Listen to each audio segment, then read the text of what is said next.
Luis Garavito was born in 1957 in Genova, Quindío, Colombia.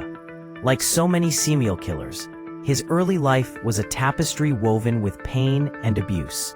He was the eldest of 7 children, and his childhood was marked by intense physical abuse from his father. He dropped out of school early, a pattern of poverty and instability following him. Criminologists believe the shame, the isolation, and the rage from his own victimization became the engine for the horrific crimes he would later commit.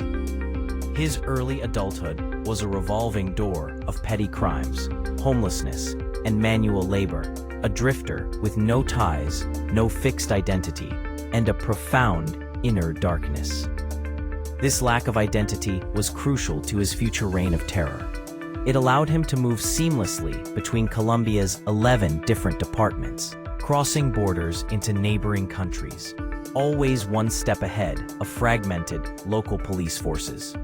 Garavito's victims were heartbreakingly consistent.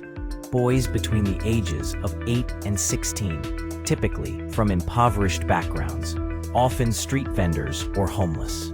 He chose them with clinical precision, knowing that these were the boys whose disappearances would be slow to be reported or simply dismissed as runaways in the chaos of Colombian street life. His method was chillingly deceptive.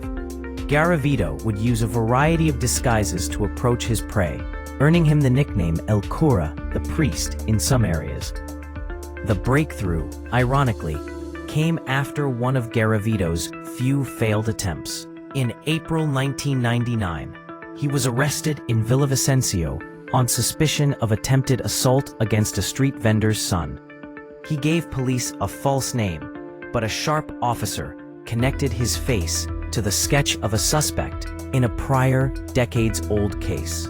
Under intense interrogation, the carefully constructed facade of Luis Garavito crumbled. The torrent of confessions that followed stunned the nation and the world. He not only confessed to the most recent cases, but began listing towns, dates, and gruesome details that only the killer could know. Garavito led investigators on a grim, terrifying journey across the Colombian countryside, pointing out the mass graves he had created. The sight of dozens of child skeletons being pulled from the earth solidified the nightmare. Garavito, with a chilling lack of emotion, took credit for every single one. The prosecution was able to gather evidence for 189 murders in Colombia alone, making him, unequivocally, the most prolific serial killer and child molester in history. The question then became, how do you sentence a man for nearly 200 lives? The courts calculated the sentence to be 1,853 years and 9 days. But Colombian law at the time had a non-negotiable principle. The maximum sentence any individual could serve in prison, regardless of the number of crimes, was 40 years. The sentence was devastatingly undercut further by a policy designed to encourage criminals to confess and cooperate.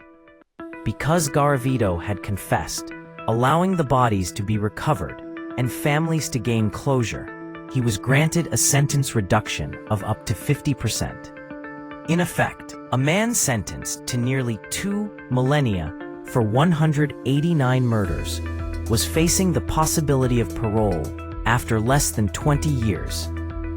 The national outcry was immense.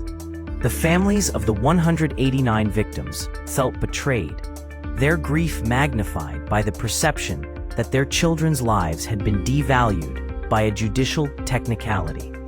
The government was forced to rush to change the law. But for Garavito, the ex post facto principle meant he would be tried under the law as it stood at the time of his crimes. He was the beast, a confirmed mass murderer. Yet his legal timeline was shorter than that of a single murder in many other countries. For 2 decades, the shadow of Luis Garavito's potential release loomed over Colombia. Year after year, the possibility of him being granted parole for good behavior ignited national fury, with politicians and public figures vowing to block his freedom at every turn. His continued incarceration became a matter of national security and moral obligation, overriding the complex, reductionist clauses of the law. Gravito, who spent his years in the maximum security prison of La Tramacua, made several appeals for parole, claiming conversion to Christianity and showing what was certified by some as good behavior. Every request was met with fierce, popular opposition and was ultimately denied. The weight of 189 children's lives was too heavy for the judicial system to ignore, even if the written law suggested otherwise. In October 2023, Luis Garavito, the Beast, died in custody from cancer at the age of 66. He had served 24 years of his 40-year maximum sentence.